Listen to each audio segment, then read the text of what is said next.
welcome to the quarterly Firewise Coalition meeting. And we have a jam-packed agenda, shocking, to go over with everyone this evening. First, we're just going to do some general welcome, talk about our fall season Act Now campaign, things for Firewise leaders and community members to share with their neighbors and friends. We want to talk a little bit about being Firewise and how do you get to be Firewise, tools, skills you can do so. So Joanne's going to share some workshops and training that helps us all administrate. And then I'm back on to do a showcase on a recent fire we had in our community. We had some very cool technology that allowed us to have an early warning system. So I'm going to give you guys a walkthrough of that fire and how the community responded. It's really interesting. And then Susan's going to share some membership opportunities for the organization. And then we'll switch to CAL FIRE. And oh yeah, standing up in the back of the room. They don't know how to sit. Awesome. As always, at the end, we'll open it up for questions, challenges, networking, and things of that nature. Because I can't hear. First up. Sorry. Hello. Well, I want to welcome you all. I think most of you know me, but Joanne Fife Coffin. I'm the president of the Fire Safe Nevada County Coalition. We are now in our 6th month, and I can tell you, we're all still working really hard, a great group of volunteers. We've now helped 5 Firewise communities either start from scratch or get over the last hurdle. And we've had a number of workshops, and we're about to have a whole lot of them. And later in the program, I'll be talking to you about the information I got today at the regional coordinators meeting with CAL FIRE about some of the things we all need to make sure we know for our renewal. So thanks all for coming. Good to see you here. Thanks, Joanne. Go ahead. Terry's got something. Very quick announcement. I don't know if all of you are on our email list. I don't know if you're all on our email list or not. In Zoom land, it doesn't apply to you. But if you want to be on our list, there's a piece of paper in the back of the room. Please add your name and your email on the way out the door. Thank you. Thanks, Terry. And just by show of hands, how many of you guys in this room are actually on your Firewise Communities leadership team or lead it? So most of you. That's pretty awesome. Okay, great. Well, that's exactly what this group or this meeting is designed for. Those of you who've been here before know. I'm Casey Kristen Cook. I head up the UBET Firewise community. And I like to say we're the largest Firewise community. Nice to see some of my neighbors and team members here this evening. I'll be going over the campaign and the Act Now tools that we're creating for each of us as Firewise leaders to use. I just wanted to share what we look at from kind of an annual basis. We're right now in fall, September to November, which we think of as kind of the survive and sustain. Fall is the trickiest period of time because everything that we talk about or focus on in our communities is really weather dependent, and or if we end up having a major wildfire, right? So we're all needing to stay in a state of readiness, but we may need to switch gears if we get early rains. So that would be a blessing. As we launch into what we're talking about over the next 3 months, the main concept for our messaging is don't fall for it. Summer may be over, but wildfire season isn't. So I'm going to open this up. Why do you think in fall, come September, that we naturally sort of take our foot off the accelerator pedal and think that we're free to coast? What are the triggers that's happening right now? Cooler weather. Cooler weather. Cloudiness. Cloudiness. Little drizzle, but not much. The way it used to be. The way it used to be. What else? Back to school. I know we all look like we don't have kids at school age right now, so not top of mind. So back to school, and also Labor Day, right? There's this mental sort of thing when Labor Day hits that we sort of think, oh, summer's over. So the whole idea here for us to take back to our communities and our neighborhoods is that we can't just, take our foot off the accelerator pedal when we know that most, if not all, of the most destructive fires have occurred in September, October, and November. So this chart is compiled through data from CAL FIRE, updated through July 25th of 2025. did not get this from CAL FIRE. I used my research team, which is ChatGPT. But basically, the only thing you guys need to be aware of here is that these big fires, whether they're the most destructive, the most costly, or the most deadly, that's how they ranked. Behind the scenes, each is ranked, but these are powerful fires that occur during this period of time. So we don't want to take our foot off the accelerator. And as I go through this, these, for those of you who haven't been here before, last time we did the quarterly meeting, these are all messages and graphics that will be available either through social media or through our organization's website that you can download and share. The tools are created in different ways. Some are designed to be visual, and some are PDFs and things that you can download and hand out. So you don't need to necessarily take screenshots of these. They're all going to be available to you. But in essence, what we're saying here is don't fall for it. Wildfire season isn't over. We need a reality check because historically California's most dangerous wildfire months are in the peak of fall season. So don't relax because summer's over, and mostly stay alert to red flag warnings. So that's a super simple headline. And then as we look at each of the months, we'll be just keeping it fresh and slightly changing it, but still under theme of don't fall for it. So all of September is still dry, still dangerous, and you'll see how that plays out. In October, this is what I was talking about being on the cusp in terms of weather. Before the rains, tame the flames. So you want to make sure that you're keeping all that dry stuff away from your structures. I think 49er fire was in 89, so that was October. Yep. Bingo. And Jeff brought that up. He said, what you said it was the Constitution Day parade or something. Yeah. Were you at that parade? We were at the parade watching the smoke. You're supposed to be watching the parade. Yeah, so that's a great point. So exactly. So it's not just the big California fires, it's right here in our backyard. And the last one is the fall fire finish line. We hope that's happening in November. Although I have seen CAL FIRE not call fire season over until after Christmas. So let's all be clear. CAL FIRE will tell us when fire season is over. I do listen to dispatch and heard a few burn piles out there today. So just because we got a drizzle and somebody over here from South County said you got a couple hours of good rain, that doesn't mean anything. Joanne has taught me that. Stick your fingers into the pine needles. And if it's dry below 1 inch, it's too dry to burn. Thanks, Joanne, for the lesson. Okay, let's see what happens here. So that's a little hard to read. Not going to go through everything in detail tonight. What we're doing is I'm just going to show you a sampling of some of the kinds of tools that are going to be available. But I wanted you to be aware that we're going to get specific. So for example, in September, we will focus on mitigation. It's, you know, like today is a great example. You can get out and do some clearing around your property on a day like today. It's not too late. It's something we should consistently do. We don't want to lose sight of that. But our main focus is really around no sparks. And I'll show you a little bit of example there. And we have a new tool that we've created for patrols, a best practice. And then as we go into October and November, you'll see other specific topics pop up. Hi, come on in and welcome. So the highlights, and I'm, like I said, not going to go through it all, but we have everything from checklists that can be downloaded, and also we're starting to do social media reels. So this is a big ask for you guys.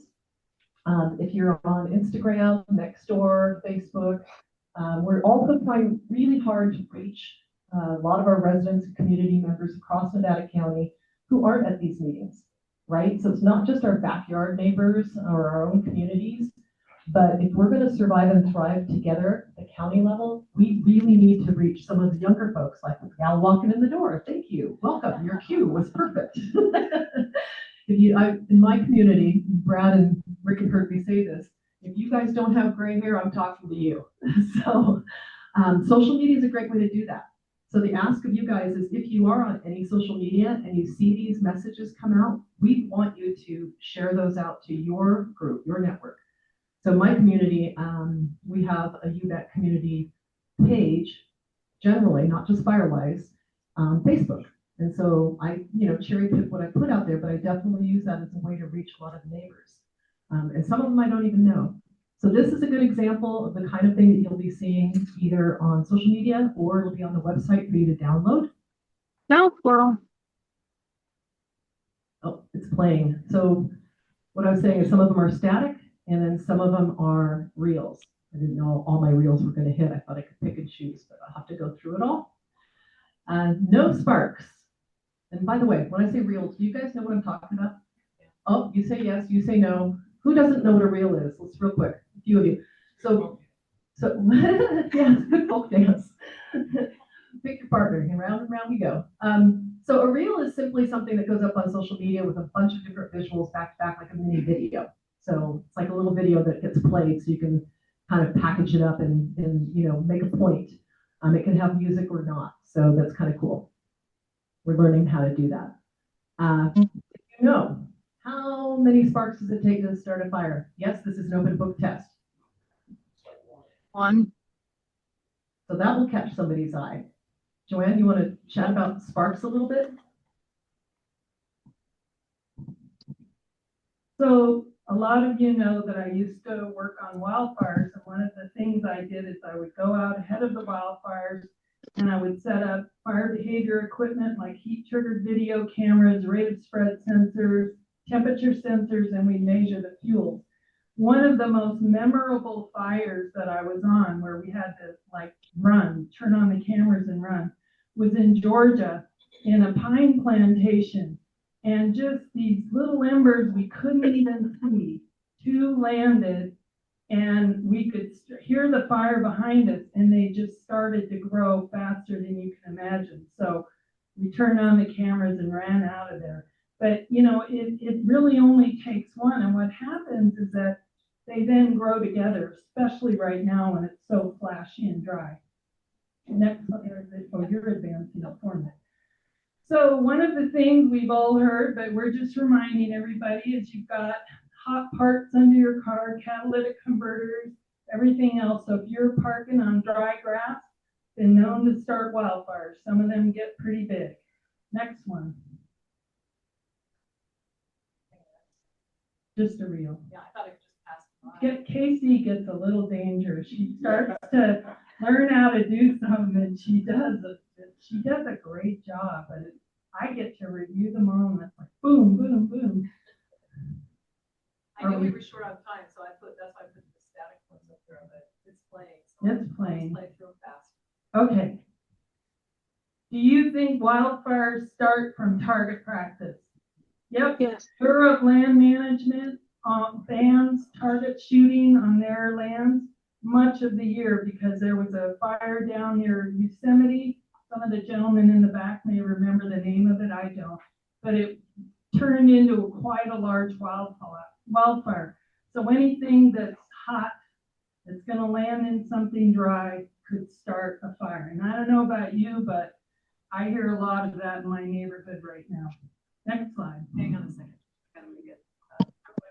I don't know if I can. So this may play, so I need to give you guys a fair warning. If you have PTSD, there are going to be gunshots in that one. Over there, the one that says bang. I didn't know I had to play through them, so just bear with me. I'm going to try to pass it by.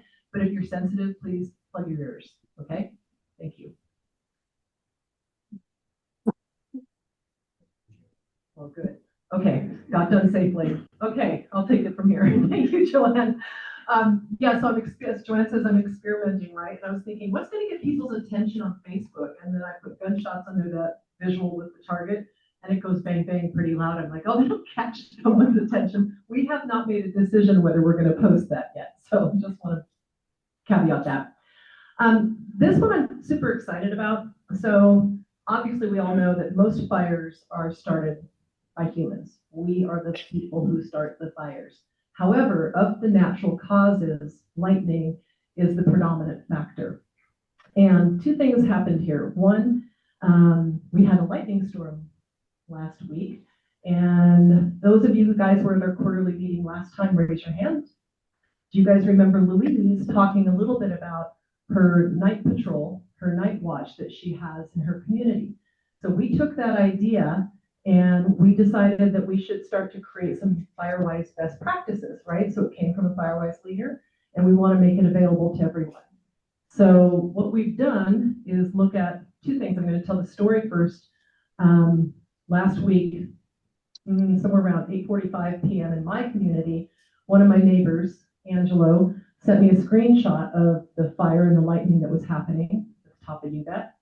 And he said, hey, check it out. We have lightning strikes in UBET. Many of you have heard me talk before, and you know that we have a pretty robust handheld radio program in UBET. I have about 100 households with radios.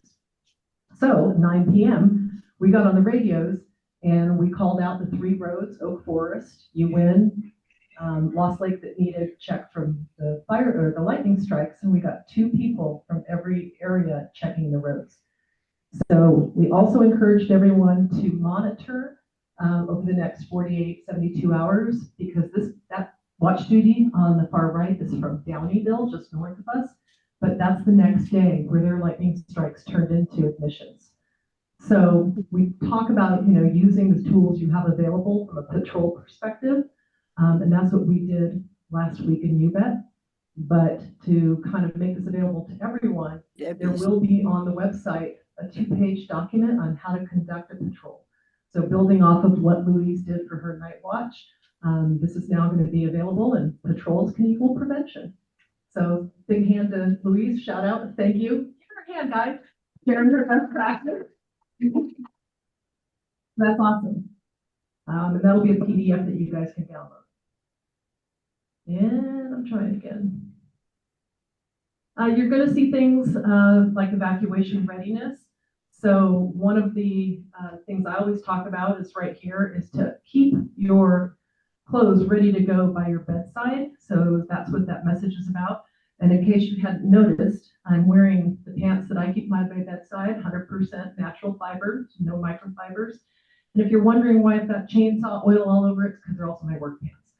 So waistband, no zip, no tuck. Doesn't matter how fat or skinny I am, they fit. I can get into them fast and I can go. So we are going to help promote that.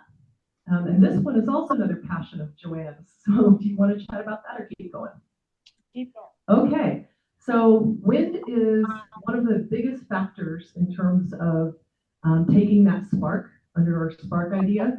And if it's windy like it was today, the wind is going to just accelerate that. It's not going to have a low and slow growth. It's going to have exponential growth. So these are handouts that will be available. I'm going to be posting this on the mailboxes and asking some of my neighbors to help post this, especially as we have any northeast winds forecast. So that's a great opportunity to get heads up and be aware. Oh, here she comes. Wind-driven fires are scary. And one of the reasons why we get big fires in the fall is that we get big winds. And the big winds come from a couple of reasons. First of all, we start to get storm fronts coming through. And when the storm front's going through, when at the tail end of them, as they're leaving, we start to get very strong north winds. And those north winds are very, very dry. So think of the campfire. Fires spread super fast, not just because it's windy, but it's also very dry. The other way we get them is when a front goes through, or a high pressure or dry or hotter air builds up in the Great Basin in Nevada to the east of us. And then we're cooler here on the coast, and it's just going to suck that air over towards us. And that's what they call the Santa Ana winds in the south. So when it gets really windy right now and I'm watching the weather, my radar is way up high. Awesome, thank you. So just feedback. What do you guys think? Are these things that you guys think you would want to use and share with your neighbors and just in time, that kind of stuff? Yeah, kind of do. Kind of do. Have been for a long time. But Spreading it's- the word, yeah. Yeah, spreading the word. And I don't know. I mean, I've been doing this now. I'm in my 7th year of being a Firewise leader, and I still have people who don't know anything. It sounds basic to those of us, who drink the Kool-Aid and we're all wildfire wise. But a lot of people aren't. And the other thing is that I get a lot of folks who just don't listen. They've heard it so many times, defensible space again and again. So that's kind of what we're doing here, is trying to find ways to break through in a little bit more friendly way and in more of a neighborhood way. So like I said, I have no problem putting these up on a mailbox and then having that conversation. Let's see what we can move forward to. Okay, so where do you guys get these tools?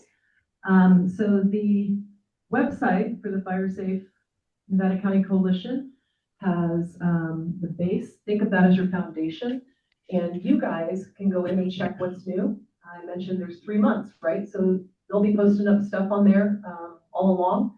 So feel free to check that out and then download what is interesting to you or you think is relevant to your community. I already mentioned the social media.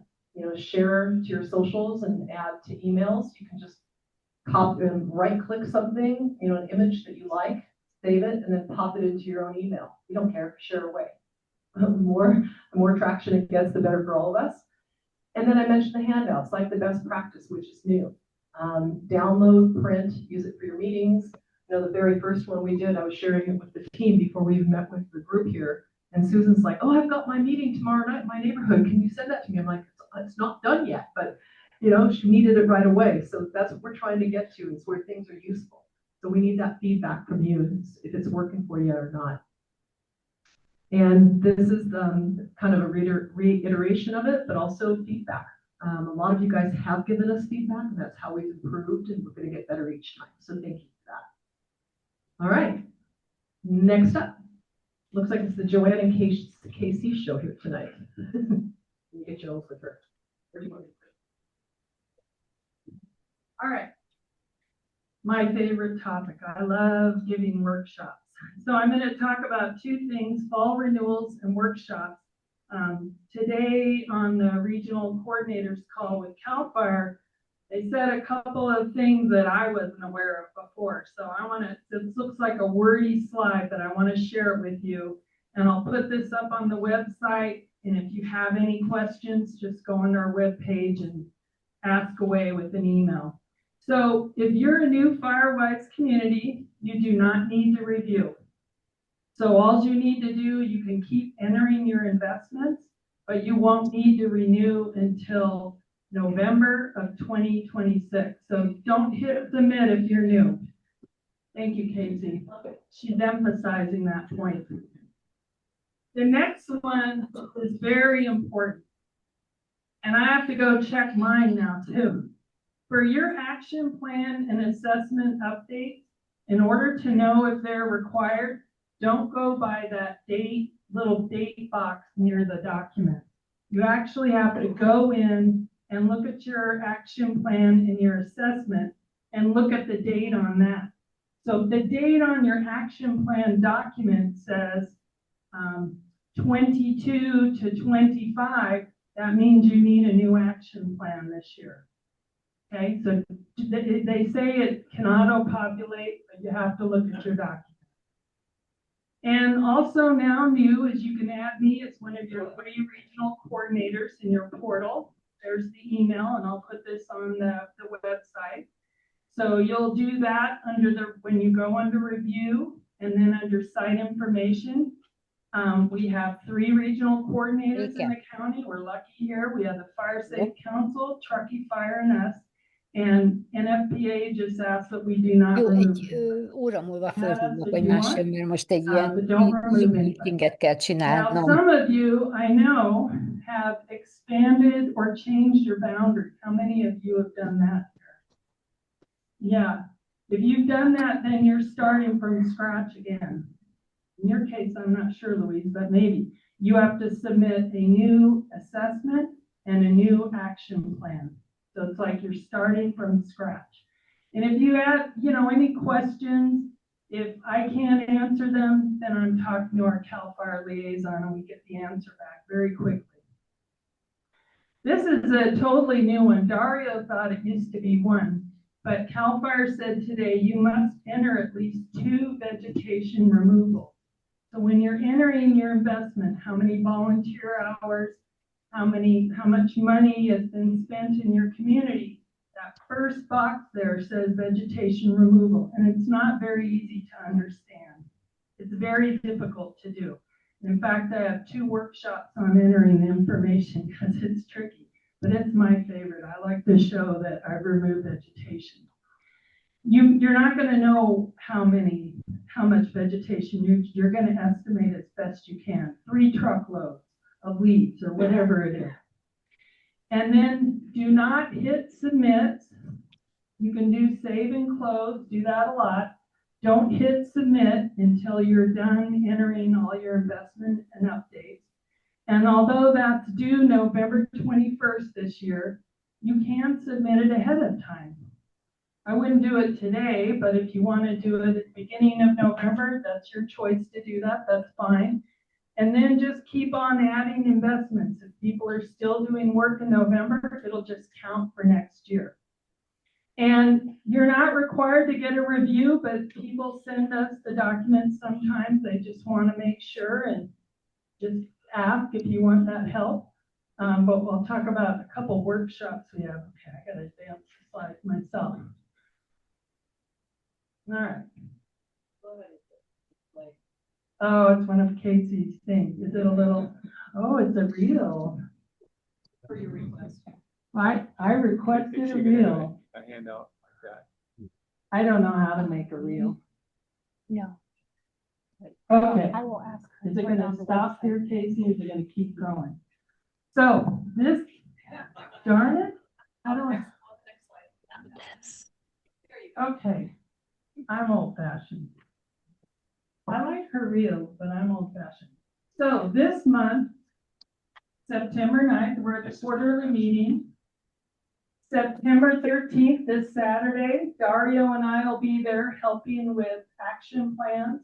So if you need to update it, or you just want to look at yours and improve it, or you're new, come on, bring your laptop and questions. And if any of you experienced Firewise community leaders want to come and help coach, go for it. Right now, we only have one person signed up, but typically we'll get at least 5 more that show up. So we'll keep you posted if it doesn't happen. But I've already been asked to review some for people, so maybe they'll come up. September 15th is going to be a Zoom, how to become a Firewise community. We're partnering with both Nevada City and Grass Valley to help them form Firewise communities. And we always have people come in and asking us about it. So I'm just going to do a very simple online webinar on that. I've done that course before. And then September 24th, the first one's going to be online. And Jeff Peach, our digital wizard, and I are going to talk about entering data into the portal, your investments, etc. And we're going to talk about different ways that people do it. I have a very small community, only 34 parcels. So when I enter it, it's by parcel, by property. And some years I hand write down the information I'm going to put in. We make phone calls. Jeff and Casey have to do an entirely different approach because they have hundreds. So they use Google Forms, and we'll teach you how to do that. Okay.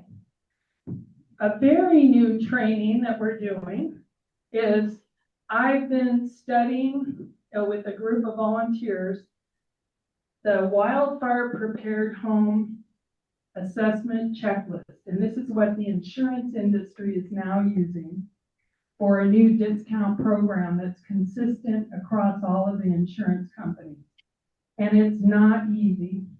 Some of it is the same as CAL FIRE, so you can get through the process on that. And then some of it has more criteria, but if you apply to get that discount, they have a process and you can get, I think, up to 15% or 17% or maybe more off of that. So on October 4th, I will be, and several of us, doing a training on this. It'll be mostly one day, part in the classroom, part out looking at homes in Grass Valley. We've got a couple neighborhoods there selected. And then there will be an optional second part of the day out in the field. So we'll teach you how to go, what the checklist is all about, how to use it. And I've got an insurance agent coming to help us understand exactly how it's applied, because I'm not an expert on that. I think it's pretty good, but it's a little complicated. Is that form available on your website? Yes, I think I put it on the website. If not, I'll make sure. But this is just an example in that the document's long, but it's got really good pictures, so it helps to understand. So some of it's, base level, you have, how's your zone 0? Probably not many of us have that, but I actually do. I have bare dirt on mine. It's not pretty, but it works. But, that includes, do you have a wood gate or fence attached to your home? If you do, you don't get the discount. Gotta have metal. That's a wick for fire getting to your house. So that's one of the checklists. Then you get to they have it, I don't know, it's the 3rd level, the extra level, plus level. And they look at criteria for detached structures. So if you have a shed and it's within 30 feet of your main structure, you have to have certain criteria. It has to have its own defensible space and home hardening. And where did that come from? That came from research on the campfire. They found that structures, and I think they've been doing other research since then, but structures that were within 30 feet could help catch your home on fire. Now we get to hear a very interesting story. Guess who's up next? Like I said, it's the KC and here's what happened. I went on vacation in my RV for 3.5 weeks. This team over there, raise your hands team, put together the agenda. Susan, Jeff, Terry, yeah, all you guys. And come home, it's like, oh, let's have KC talk about this. So let's, I was asked, so I got assigned all the content. So that's why you have to hear from me. But actually, this is super intriguing. Going right into it. I have a lot to kind of share here. Just bear with me in terms of the story. So quick question. How many of you guys have been FireWise leaders for under 2 years? Everybody else over 2 years? Okay. So part of being a FireWise leader to me is a journey of learning about fire and fire behavior. And it seems like the best way to do that is when there's a fire in your backyard, right? So not only am I talking about a fire that occurred in my backyard this year, July 16th, but it's a good news story. So I'm going to tell you the end of the story first and then tell you why it's intriguing. It ended up being just a 2-acre fire, which is the good news. 0 structures destroyed. Here's the key takeaways, the end of the story. We have an early detection system and a way to help verify in the community whether or not there are actual fires. Even at a small size, because it was a complex fire and hard to access, it was very costly, estimated around $200,000. The network of neighbors, Brad and Rick are here as part of the team, that we have helped us coordinate our part of it, which is getting our neighbors ready to evacuate if need be, and also available to assist if need be, the first responders. Another key takeaway is we still have access issues to a very risky area. Yes, it's adjacent to my community, also Banner Mountain, also Greenhorn, right? So I'm going to show you some maps and you'll see that. But this is also an area that our friends at CAL FIRE recognized that the bridge that got washed out in the 1990s, the Steep Hollow Bridge, had it been there, if it were there, the fire trucks from Alta could come over much quicker. But we don't have that, so you'll see why that was a big deal. I'm gonna skip the stuff on the right because that's what we're gonna talk about. So let's jump right into the fire itself, or not, just no jumping. I know I've presented many times in the 6 years I've been on the coalition, but I don't want to assume that everybody knows UBET. If you're leaving Grass Valley and taking 174 to Colfax, we are halfway. The black line in this middle is UBET Road. It's 9 miles and dead ends into Rollins Lake and Peninsula Campground. So our community is the largest geographical one, going up Chalk Bluff, a portion of the way up to Highway 20. And these colors here are our neighborhood breakouts. So what's interesting is you've got Rick here tonight from Sontag Road, 411 acres, 38 parcels, of which 30 are improved. You have Brad here from Red Dog, 1,300 acres, 61 parcels, et cetera, et cetera. So Joanne says she's got 34 parcels. So each one of these sub FireWise groups in UBET equals its own FireWise community. So we're pretty complex. But I give you that context because as we move into our program, We've been working hard on these last few years on what I consider the foundation, which is home hardening defensible space. And the last couple of years, really focusing on clearing evacuation routes because we have 80 roads that go into that 9-mile road. I know because I drove them all and evaluated them. 4 years ago, point number 4, we launched a handheld radio program. And this year, we were fortunate to be awarded a grant that is launched for smoke detectors, which is going to be a key part of this story. And we also are first in on every fire. So rather than have our neighbors just go in shorts and flip-flops, they've gotten some basic wetland training and know how to behave and how to stay out of the way of the first responders without an engine on the ground. Right, Chief? Okay. So the story of this fire, the Lowell fire, is going to play off of the smoke sensors. What these are, over here on the left, are basically a way to detect wildfire smoke as an early detection. We're also talking about how important the radio from communication perspective, and then our team. So those are kind of the 3 main components. So first, just to give you a little bit, have you guys heard me talk about these sensors before? Some of you? No? Wildfire smoke sensors? Okay, let's see, move forward. Go. Right, so the wildfire smoke sensors are from a company called N5 Shield, and we're fortunate to be picked as a part of a grant through Department of Homeland Security has designed these technologies in conjunction with a company that developed an app overlay to it.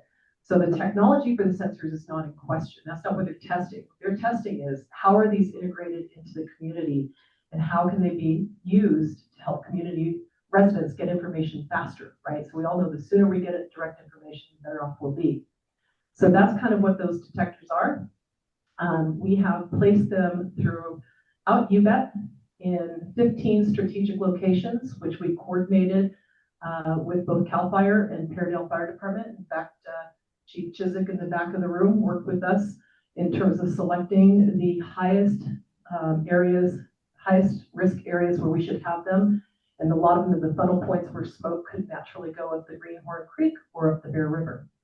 So that's where we have the 15 smoke sensors. And then as we take another quick look at this, sorry, this is not advancing as quickly as possible. Aha. So the goal, this was back when we launched, we said that we wanted to have them strategically located, establish a community network so that we could communicate and then partner with local fire departments.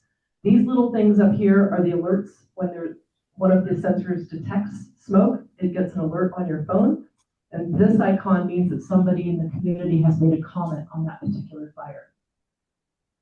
So now to the Lowell fire specifically. This is just a partial list of sort of the timeline and what transpired. And the only thing I want you guys to hold in your mind as we go through the rest of this is that the first smoke alert coming out of Rawlins Lake went off at midnight, basically. The cameras did not pick up the fire until 8:46 a.m. 9:22 a.m. is when the wildfire response launched. In between there, I'm going to show you screenshots, but in between there, we had residents waking up to the smoke alerts and calling 911 because we taught them where there's smoke, there's fire, and even though they couldn't identify the fire. But here's what the anomaly is as we go forward. This is really cool. Quick clicking. Thanks, Sandy. I think it went. So this first is an actual screenshot. Over here on the left, you can see that there's 3 different alerts, which means 3 different sensors went off. This is Rawlins Lake going up the Bear River. And this shows you the alert that we all got on our phone at 12:09 a.m. Anybody who has signed up to get the alerts got this. Then it says that's the Rawlins Lake sensor. 12:16 a.m.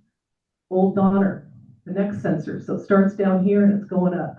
And it continues down, 2:36 a.m. You've got people waking up saying, I checked outside my house, but there was nothing. I couldn't see anything. 3:54 a.m., the smoke alert goes off again, and so forth and so on. I didn't pull in all of the screenshots, but you can imagine that they just got triggered. This is a little bit more clear. Dustin, who's just moved here from LA 2 months ago and has one of the sensors on his property, he was very diligent in calling 911 multiple times when those sensors were going off. He did it again at 6:16 a.m. in terms of reporting. So when we look at that, the other context that I wanted to share with you guys is that this is not just a UBET or Greenhorn or Banner issue, right? That area between our boundaries over to Placer and Dutch Flat, there are fire starts down in there all the time, and they're super hard to access, very difficult to get to. And what I've been told, the guys in the back of the room know better than me, is that those could be very scary situations if that fire gets out of control. So the idea of having an early alert system to get information to access the fire quicker is super important. For us, yeah, go ahead. Is that data that's they're coming to your phone, Yes, or is that coming into ODS? my phone is coming into anybody who's subscribed to the app, and it's also going to the emergency command center under CAL FIRE. Yeah. So, where do you purchase these sensors? So the question first, I was told to repeat it, was where's the data going to? So it's coming to the community members, and it's also a direct feed into, Peardale has it on a mobile phone, and CAL FIRE has access to it as well. We're still working through some of the details. Where you purchase the sensors, I can get that information to you separately. I'm not here on a sales pitch, but I do have access to that information. So yes, sir. About the fire, what the real trigger was, we had a neighbor, Logan Tony, who was going home early in the morning, and I said, consider the source. The Tonys have been up there for generations. They've had property on Chalk Bluff as a staging area for the big 2015 mole fire. They know fire. They have a mastication company. It's what they do. And he saw the smoke, and he called 911, and then subsequently, when he made it all the way home and saw the plume, he called again, and that's when the dispatch went out around 8:46. So when you think about the timing, here's the first camera photo, basically saying, hey, it's got potential to go 25 to 30 acres. But ultimately, there was a lot of attempt to access the fire, and that was complicated by what I mentioned before about there being no bridge. So one of the key lessons here is when Logan called in the fire, and he's up Chalk Bluff, they asked for a cross street. He could see the fire across the way, but he gave the cross street as Lowell Hill, because off Chalk Bluff, that was his nearest cross street. Well, because there's no bridge to go across Lowell Hill, a lot of the fire resources came up Chalk Bluff, but could not access it. One dozer made it down and found its way over nobody else, no vehicles could, to where the fire actually was. So this pink circle here is where that first call-in was, and this is where the fire actually ended up being, which was 3 bridges over and not accessible from point A to point B. So the fire resources ended up having to come in from the Placer County side. Here's that no bridge situation. This is a nice topographical look. One more key thing that wasn't ha-ha for me, I wasn't home. I was in San Diego visiting friends. I wake up to all the smoke alerts on my phone. I'm in charge. It was a very scary morning. I instantly loaded up one of the things we talked about last quarter of the meeting, Broadcastify. So I was listening to dispatch the entire time. During dispatch, I had Watch Duty open. Before, this was starting at 6:30 a.m. Watch Duty only posts up fires once they hear the tones go out to CAL FIRE and so forth. There was nothing there, but what did I see on the Watch Duty map where I knew Logan was looking at the fire because I had the photographs? I saw a hot spot, and I said, what's that? And I was tapping my phone.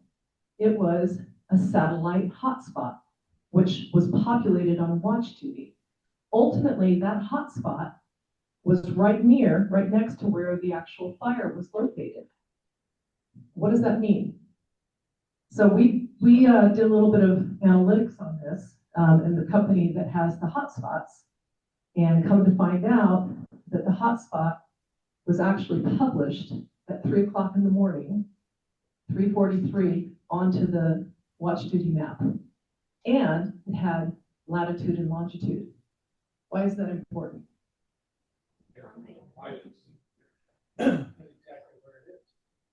Exactly where it is.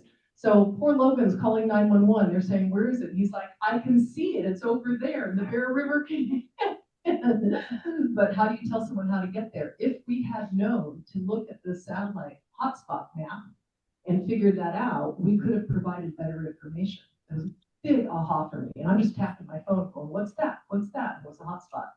So when Watch Duty finally put a little flame on the map, and I went, oh my God, it's the fire. Like, dude. I was in San Diego on a couch listening to Broadcastify and talking to my neighbors. All right, so moving on. The tools that were used. This is what's interesting. It's everything. You know, we've said before, don't rely on one source. We have the smoke sensors. We have our Facebook community page, phones, calls, texts as needed. We have our residents, the radio program. We implemented that instantly and got everybody, you know, communicating with. We had a gal who was not near the fire because we're big, right? So she was in charge of the radio and making sure to give regular updates. And then of course, Watch Duty, which pulls forward a lot of the information very quickly and can be disseminated to everyone. So for me, the key learnings, boy, I cannot overstate how intense I was like about that satellite hotspot. I wish I had known. Fortunately, thanks to CAL FIRE, Repairdale, and everybody else who responded, including Tahoe National Forest and El Dorado and everyone else, nothing happened. But we could have cut, you know, hours off of that response time if we had paid attention to that.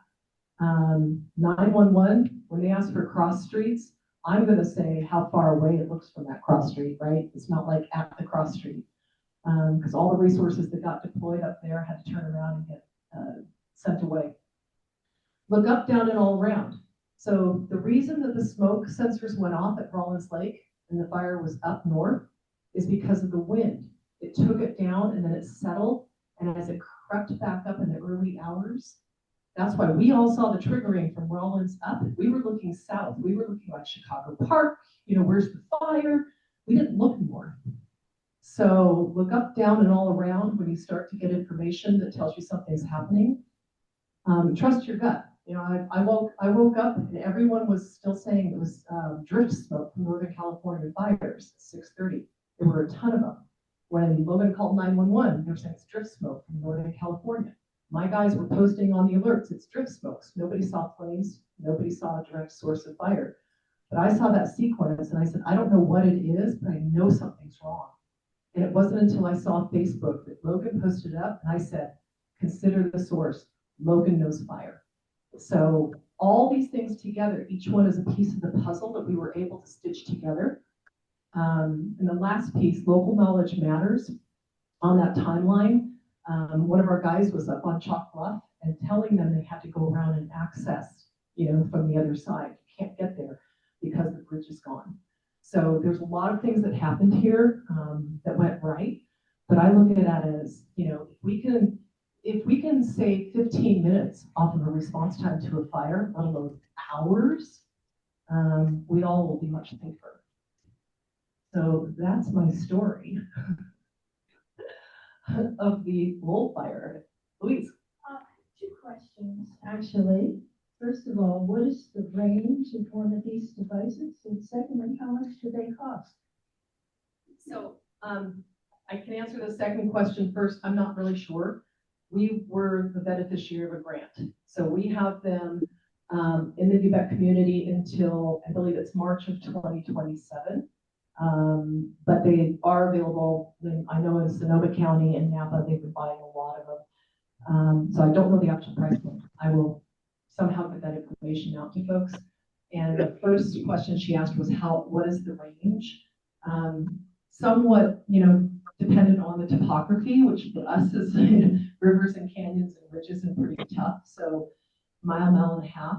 But the key thing is they're not infallible. This all works together. So the smoke has to be drifting directly toward the sensors. If the wind is going the opposite direction, it could pass by the smoke sensor by 5 feet and it won't detect it. So it is just one tool in the arsenal. Thanks, Louise. And how are they maintained? My guy Mike, who just had the Lone Ranger phone call coming in, he does it. So the community was responsible for building them, implementing them, getting the property owner right of entry form signed, and we troubleshoot and monitor. So is there battery life on them? Solar powered.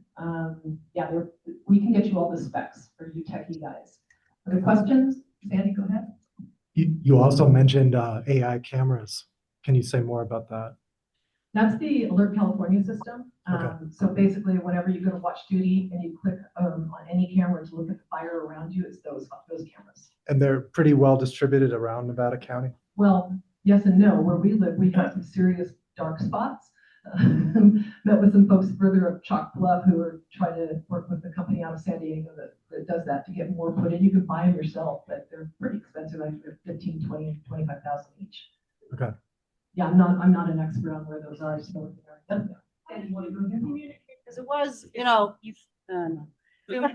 okay, it was, early in the morning. What's the best way for you to get all of your people on the radios? Did you text? Did you actually make phone calls? How did you alert everybody to get on? So we're in our 4th year of our handheld radio program, and people are pretty savvy.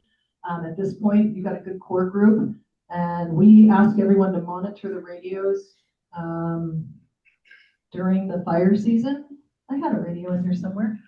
Oh, here it is. Hello. This is what they look like, right? So a lot of us, we keep the UBET, we have a UBET repeater, so it's just everybody in our neighborhood who has access to that. And so we keep that on at night. We turn off CAL FIRE at night because they get so many medical calls. But yeah, so if there's an alert, we do that first. We get on the radio and we have an alarm system on here that can wake everybody up too. We have a Zoom question from Sarah. She says, I missed the part where you explained how to find satellite hotspots. My understanding is that a satellite goes over every so often that can detect those. Is there a link to it? So I'm fortunate. One of my young guys in my community works for NVIDIA, and he actually works on autonomous driving cars. I don't know what that means, but I know it's fancy. He knows the site for it. What I looked at was Watch Duty itself. So Watch Duty automatically populates their maps when the satellites go over with the heat signatures that are picked up. There's approximately 2 that go by every day, and then there's a bunch that are ad hoc. So again, it's not consistent. And anybody who knows more can correct me. I'm saying what we heard on our Watch Duty call. Yes, ma'am. Just watching the time. Okay, I'm almost done. One more question. What map? Which one of these maps? Just the regular map. Just the regular map. Yep. Thank you guys. And I will take questions and be available to chat afterward if you have more personal things. And Susan, you're up next. Maybe we should do the partners next. Is that okay, Susan? Could you turn on the lights, Catherine? So we have our partners in the back, and we want to hear first from CAL FIRE, and then OES, and any of our other partners if they have something important to share. No, no. You need yours out. Talking about the Oh, fire so let's safety wait until reports, they're given the gonna value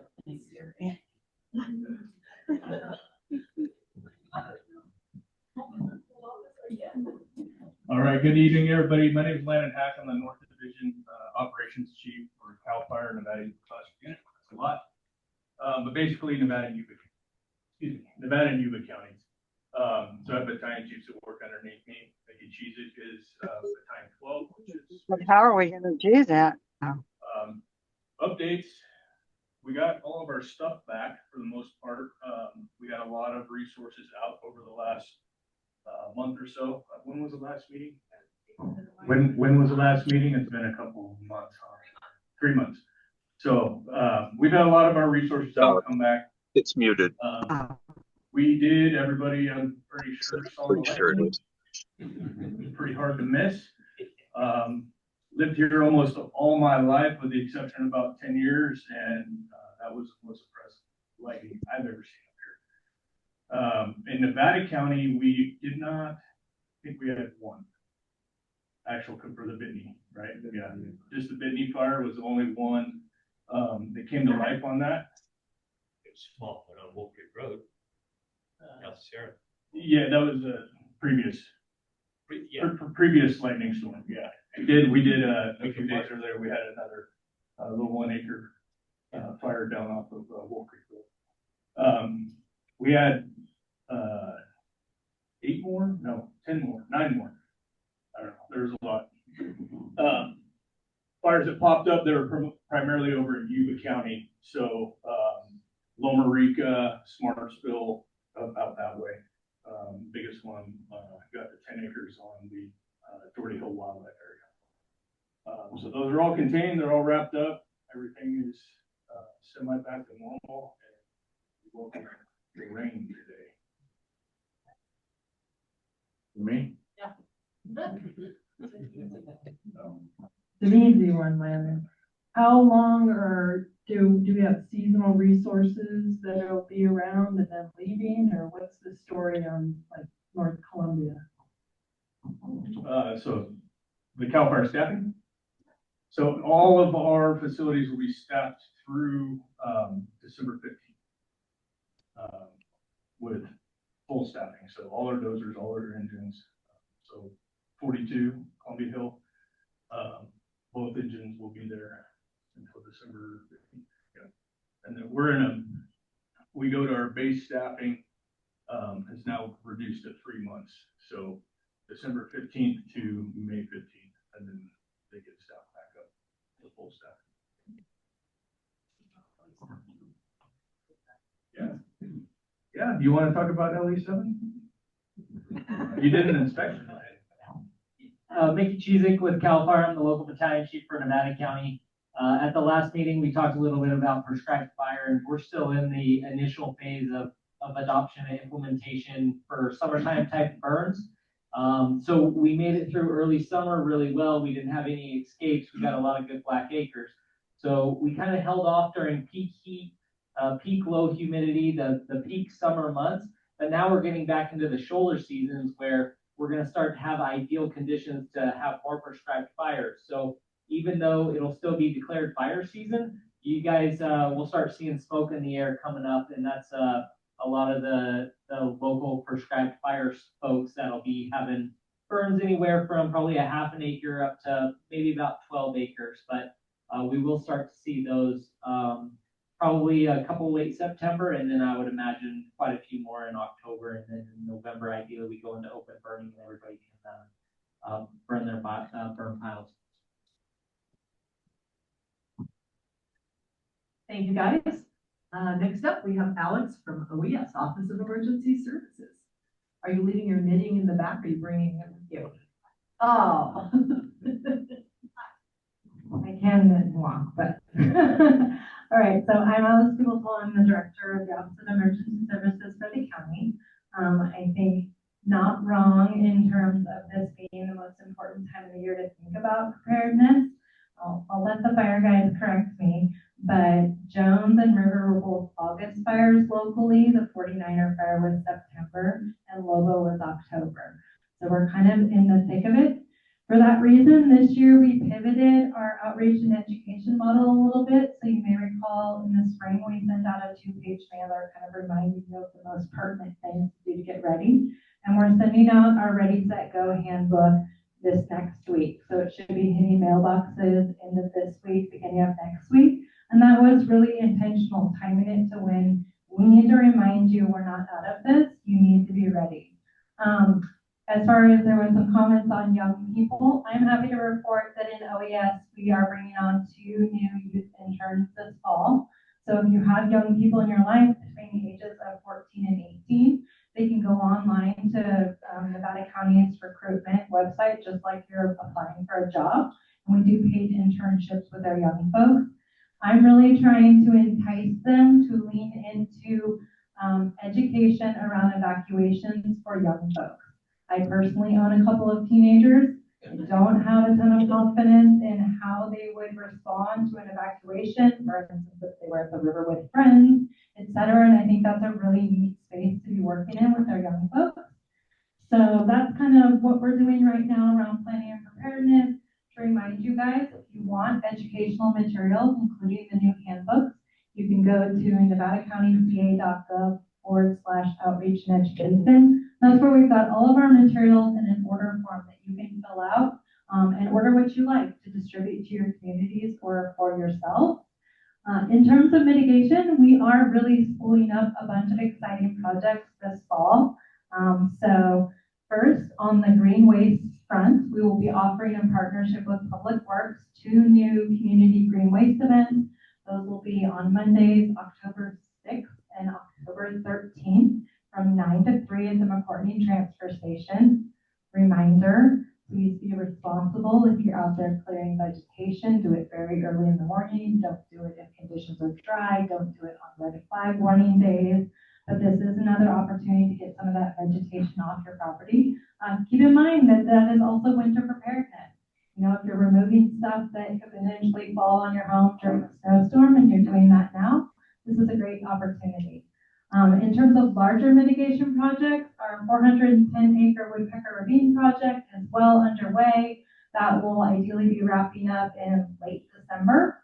We will be kicking off phase 2 of that project, which is 726 acres, and we're looking to spool that up late October, November. So that will be kind of the second phase of fuel mitigation work in that Woodpecker Ravine area.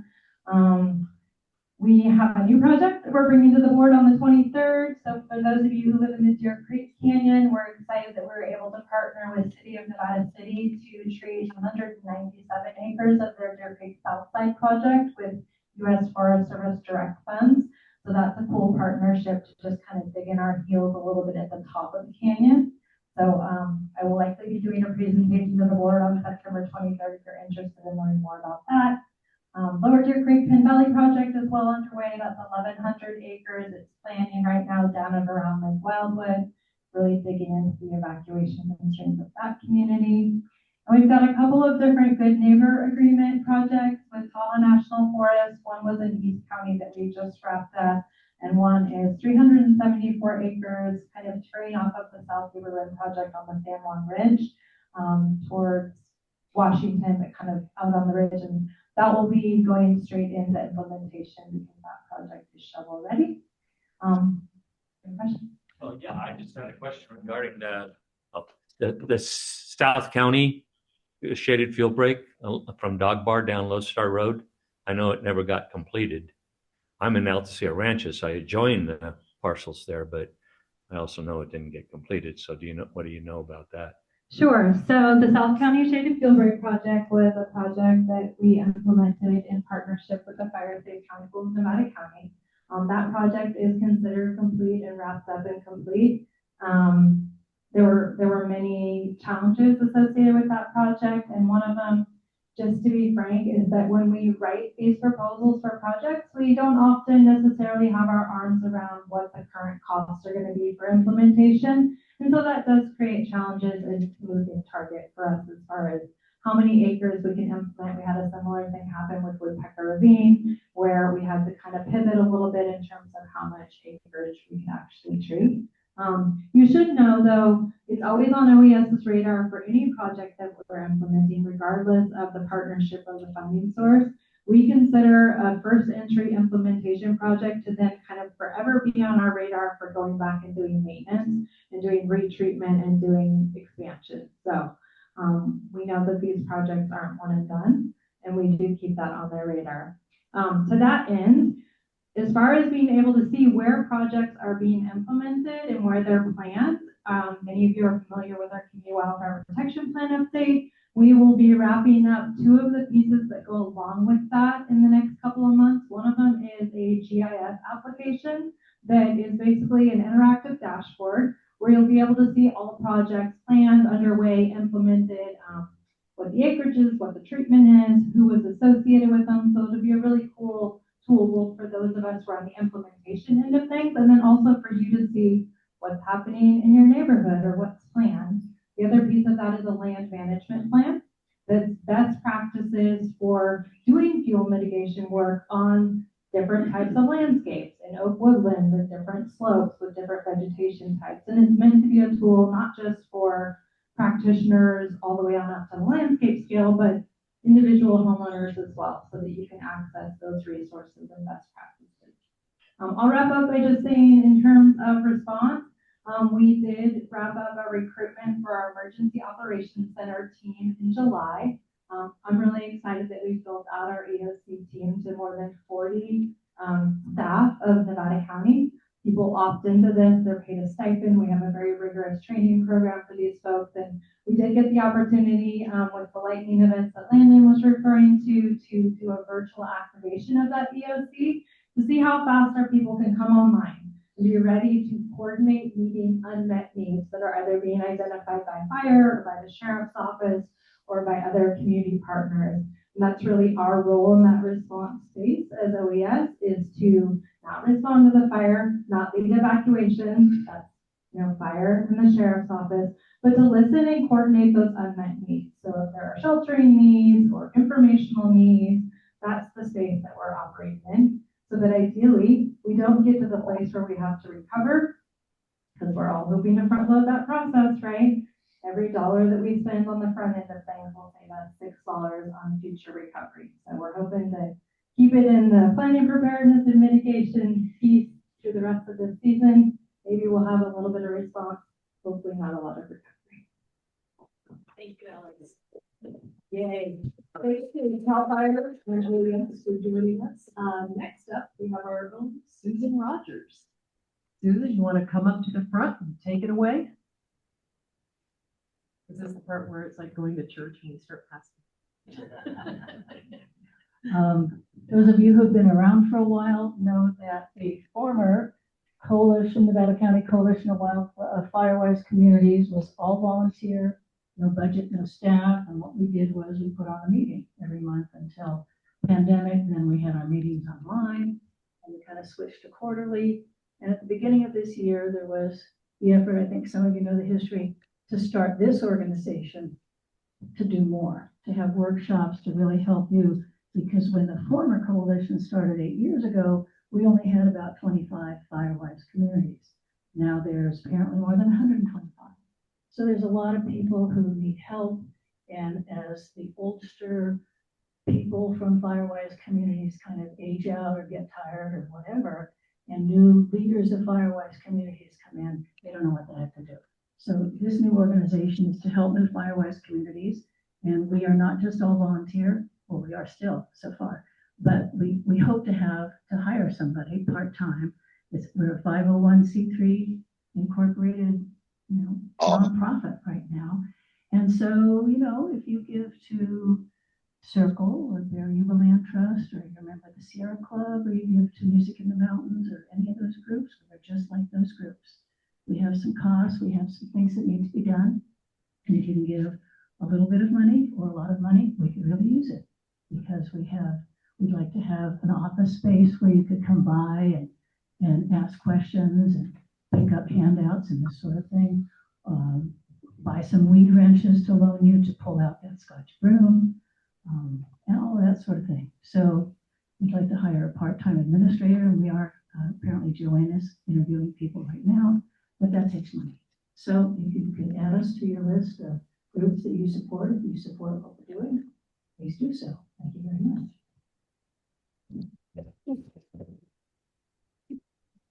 We can have a donor sitting in the second row here. Huh? Thank you, Brad. All right, moving forward. Do I have the thing? I do. That's it? Open up to questions. Everyone was worried about our timing. Here we are 20 minutes before. I was told to go fast. I have a very high WPM words per minute, so I can even talk faster if I have to. But anyway, so anyone have anything to share? Challenges in your community? You want to get advice? Questions? Pete? I just have something to talk about briefly.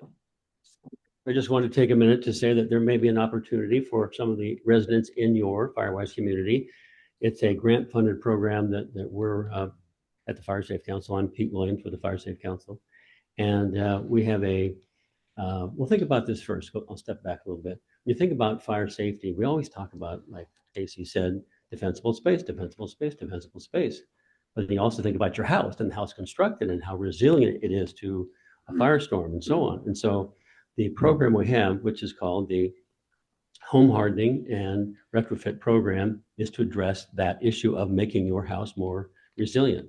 So we got a grant last year for $5 million that allows us to grant folks up to $30,000 to do the kinds of things that we all hear about. Things like replacing a roof or even siding or windows or vent screens. And so we're in this process right now of taking applications, and we have enough money for about 150 people in the county to take advantage of this program. And it's a 90% match. So you pay 10% and the program pays for 90%. What a deal, right? And so right now we have 150 slots and we have about 120 applications. So we can take quite a few more, and we know that just the way things work, that some people will drop out at some point. Maybe they don't want to pay their 10% of the 100% and so on. But basically, if you're interested in it, again, it pays for a lot of different things it can do to your structure, then you can apply and then go through the process. And you can find the application on our website, or you can call me if you want with more questions. I'll just tell you my number. It's 916-965-4561. Be happy to take questions. And again, my name is Pete Williams. And the question that always comes up, in fact, Joanne kind of prompted me on this. So how long is this going to take? You know, it's always a question, because this is a FEMA funded grant. And so you think about, well, does FEMA still exist? Yeah. But the good news is the money was allocated for this last year. So what? So will they claw it back? We don't think so. So we're pretty confident the money went from the federal bucket to the state bucket. And so the project is then overseen by the State Office of Emergency Services. And so we're working with them on the project. So we think we're okay, but you know, you never know, all bets are off. So, but, I have a clarifying question. Sure. Is this the only current program that you guys have for home hardening? Is this the same as the low income, the low income? The low income. You used to have the AFN or something. Access. I think that's with the county. Yeah. So that's different. Yeah. I'm not sure where that is, frankly. That's a question I've had. Oh, I have an elderly neighbor. She's in her 80s that went down to your new office. Yes, right. To find out where her application was. She was told she was 653 on the list. That's another topic entirely. But yeah, that project maybe knows more about it. Yeah. So, love an answer, not tonight necessarily, but maybe I'm confused about the program. It's a different program entirely. Okay, but it's a different program. Yeah. That she wants to repeat something. Okay, sure. It's nine. Well, first of all, my number is 916-965-4561. And you can look at rufiresafe.com or just put Fire Safe Council in the browser and then you'll find us. It's pretty easy. And then there's a question here. Yeah. Does the home or property have to be in a Firewise community? Can you give her the microphone, please? Oh, thank you. Oh, my question was, does the home or property have to be in a Firewise community? No, you have to be in Nevada County. Oh, okay. Thank you, Pete. Good information. Take advantage of it. Sure. I just thought I would speak briefly to the access and functional needs programs and then just FEMA funding, generally speaking. So FEMA HMGP issues funding under phase 1 and phase 2 programs. Phase 1 is typically planning, environmental compliance, those pieces, and phase 2 is implementation.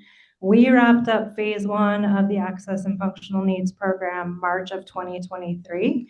And then have been in a holding pattern for FEMA to award or approve the phase 2 funds. So Pete is correct in that the funds for the entire project are typically obligated or secured all at once. My experience in working with FEMA is that there is no guarantee of timelines for when phase 2 funds will be awarded. So the access and functional needs program project is very much still alive in the sense that anyone who was on that list for phase 2 is still on that list, but we have to wait for FEMA to work their way through the environmental and historic preservation review process to then obligate those phase 2 funds. And this is one of the challenges, I think, of working with FEMA, generally speaking. Hefty awards, but uncertainty around timelines. Very helpful. Thank you guys both for the clarification. Opening, what's that? Opening it up, still other questions or just comments? And this is where we really would like to hear from you. What's new in your Firewise community? Any challenges? Anything that you guys have done that makes a lot of sense? And we have in the background, Diane. So this is something I've not heard talked about ever in my years of attending these meetings, and that's the special needs populations that are throughout all of our Firewise communities that have residential facilities, many of which are HIPAA secured or Code of Federal Regulations, CFR 42. You can't know the names of the people, but surely we should be able to know that these facilities are in our neighborhoods and be able to work with their management. Is there any way we can have that source of information? If we can be told how to get horses out, we should also work on how to get special needs populations out. I'm gonna let Alex answer most of it, but I will start by saying some of those Firewise communities have a buddy system. So if you have a neighbor that you know that's gonna need assistance out. Home facilities. I'm not talking about. I'm gonna finish that and then you'll let out. Because we all have those kind of neighbors, and those are the people that are some of the highest fatality numbers during wildfires, like the campfire. So even beyond the facility, if you have some people in your Firewise community, you can buddy them up for someone to help them out. That's a good thing to do. So this would be an example of OES playing the role of coordinating meeting unmet needs. So we have very regular meetings with Freed, Center for Independent Living, and they really spearhead our efforts around folks with access and functional needs. And then we're listening to them around how we can best coordinate, making sure that those folks are getting the assistance and support that they need. Back in the room. I'm pretty new to Nevada County, about less than 4 years, but I've been curious, is there a database of what are the causes of most of our fires year by year? So we could like learn as a county and say, you know, there was 10 fires that started from weed whackers or dragging chains over, 49, where I live right next to 49. That's always my nightmare. Starting a fire, parking your car next to, but if we can't fix what we can't measure, so. Oh, I love that. That's what my favorite saying. And our winner? If you try to look at ChatGPT on the destructive fires in September, October, November, on the same chart for all of California and compiled through CAL FIRE and FEMA that lists the reasons broken down. I extrapolated that from my community and prioritized it, but I want to hear what you guys say.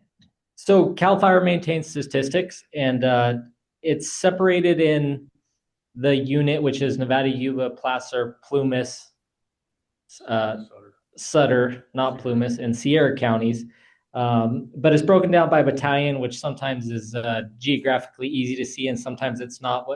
For Battalion 12, which is basically Western Nevada County, we have some stats from last year, and I can pass this on to anybody that is interested. It's buried online, but debris burning is 27%, smoking is 5%, electrical is 6%, equipment is 11%, lightning is generally about 3%, 28 is miscellaneous, and then 6 undetermined, vehicle 12, arson 2.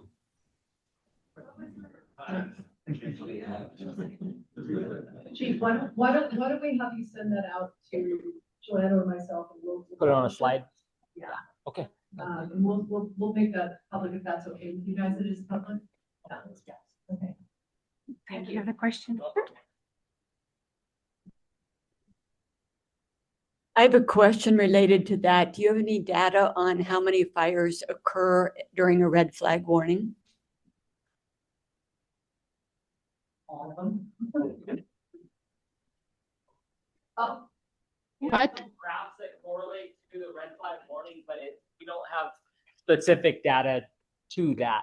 What we can say is most of our costly, significant, deadly wildfires are especially in the fall under windy conditions. The 49er fire, which has been brought up a couple times tonight, September 11th. The wind complex, which included the Cascade Fire in Yuba County, the Lobo and the McCourtney in Nevada County. That was October 8th. And then everybody knows about the Camp Fire. That's November 8th or 11th, somewhere around in there. The wind generally correlates with our worst fires this time of year.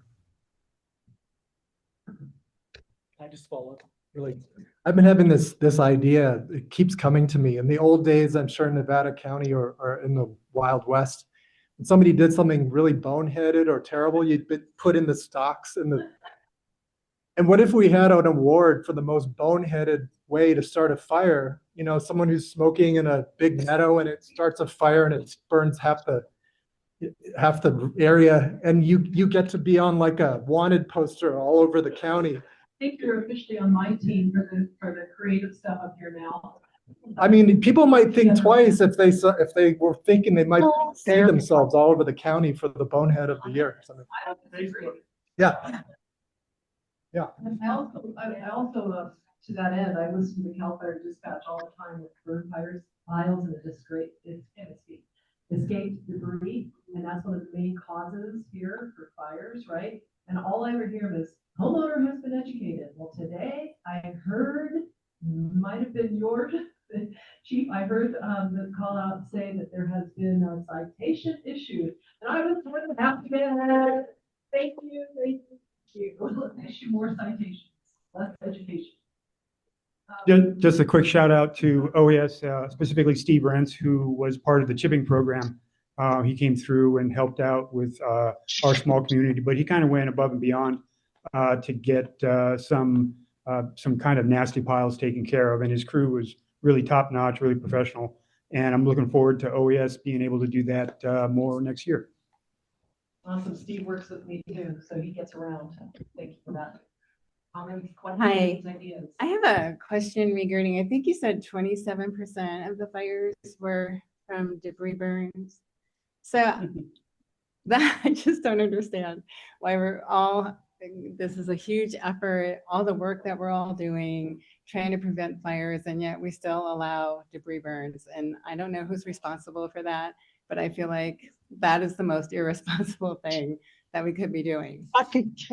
Just a comment. I don't know what the solution is. It's a fair question. You guys, this is exactly what I want this group to have, these conversations and concerns that come forward, right? It's a legitimate concern, and there's definitely a reason why we do that. So I would like to hand it off to the man with the mic. You're probably not going to like the answers. Well, first, yes, most common ignition. Probably also in the category of least amount of damage. Typically, the time of year they escape is typically it's wet still. The fuels aren't ready to really get up and go and burn. The other piece of it is it's public resource code and it's state law that we have to let people do that. So during certain seasons. No. The other thing, not during certain seasons. It's the most effective way. Pile burning is one of the most effective, efficient way of getting rid of your debris when you do your vegetation management. And so if you think about all that material that gets burned, the only other way to get rid of it is to drop it off at green waste collection or at the dump or something. And so that basically starts limiting everybody's ability to do the vegetation clearing around their house, because then it piles up and then they have to bring it somewhere. So, burning has been in Nevada County for years, and hopefully it will be here for years to come. It's just there's no other efficient way of doing it to discard that much. If you think about, I think in Nevada County, we had over 10,000 people apply for a residential burn permit. And even if everybody only burns one 4x4 pile, how much green waste is that if they weren't allowed to burn it? Yeah. Yeah, and I just want to comment, there's a lot of burning going on, and a percentage of them that escape that firefighters have to go after, very, very small. Most people learn how to do it properly, follow the rules. And I've also seen another problem where people load up a bunch of stuff in their vehicle. Instead of bringing it to green waste, they'll pitch it off the side of County Road. And that's even worse. Because then it's loading fuel and usually along an evacuation. Yeah, one, just to kind of dovetail on that. So you heard Chief Chizik mention the 10,000 permits. I think at one point we were up to 16,000. So on any given burn day, call it a Saturday, in the county, there's probably 2,000 people burning piles, and 4 or 5 might get out. And just because they called and got a response from us doesn't necessarily mean it was really bad, right? People do freak out. A lot of them we get there, they've already caught it. It hasn't left their property, or it bumped a road, or it, just kind of skunked and petered out. So try to keep all that in mind with it. There is a lot of permits out there and a lot of people doing it. And that number seems really high, but when you compare it to the amount of people, it's really not that bad. Thank you guys for that. I will just add part of my personal journey. Dario was my assessor for a UVEC community, and he drove up to my property when we were doing 6 years ago. He goes, "Hey, your property looks like it'd be pretty good to do prescribed fire." I'm like, "What's that?" And he described to me it's putting good fire back on the ground, and the trees needed, and basically ecologically it's healthy and forward. So he says all that stuff. I'm like, "Okay, let's burn." I didn't know anything. I couldn't tell a pine tree from an oak tree. And Dario comes out, we get a bunch of neighbors. That man knows how to put low fire on the ground in a good way. And it actually, when all was said and done, I've now had 3. Thank you, Joanne and Dario, and some of you guys for participating. I walk around and ran my dogs today, and we had a burn down in the ravine earlier this year. I'm just like, oh God, it looks so good. And that fire that I know is eventually going to come up that ravine, everything's gone. Low, it's healthy, it looks good. I sleep better at night, but you're right. I can totally understand. Like, we actually have a neighbor who taught me to do burn piles, Juana Marine, and it's scary. And that's, I think, one of Joanne's focus areas going forward when we get back into burn season is workshops on how to burn. Thank you. I was going to say this is a real great topic for education, because we have not had good experiences in our neighborhood. Right across from high school. And so we have neighbors, they burn, how the weather changes, right? Sometimes, so it's still a burn day because they haven't taken that way yet, but it's windy enough. Yeah. People don't know, and the sparks, we're all talking about sparks, you can't have a wooden fence next to your house. We should have a mic for you. Yeah. But let me say that I know exactly. Yeah, definitely pile burns can be a concern. And Susan here came to one of our pile burn workshops last year, and often when CAL FIRE is available or the local fire, they'll come as well. And I can tell you what they do, the fire guys. They'll come and you have to have 10 feet cleared around your pile to bare mineral soil. And they will find one root there. And they will say, you got to dig that out, because that's one of the reasons that people have escapes. So definitely it's a very good tool. I live very far from any green waste dumpsters. They don't bring them out to the San Juan Ridge. So for me, pile burning is my main tool, but I do it following the rules and I'm very careful with it. Okay, we're gonna have to cut out because we do have reservation in the room, but I do want to give a quick reminder to everybody that the coalition, your peers tonight that put on these quarterly meetings. Tonight, Casey gave a couple of presentations in that area. We want to hear and share with all of the communities what the successes are in your community. So if you have something that went really well or some new exciting idea that you think would work in other Firewise communities, please reach out to us via the website and get onto our schedule for the quarterly meetings and share that because the more people that know about bird piles and training or radios, smoke detectors that we had not even heard about before. This is important information. This is why we hold these meetings. So please do reach out to us. And with that, thank you everyone for coming tonight.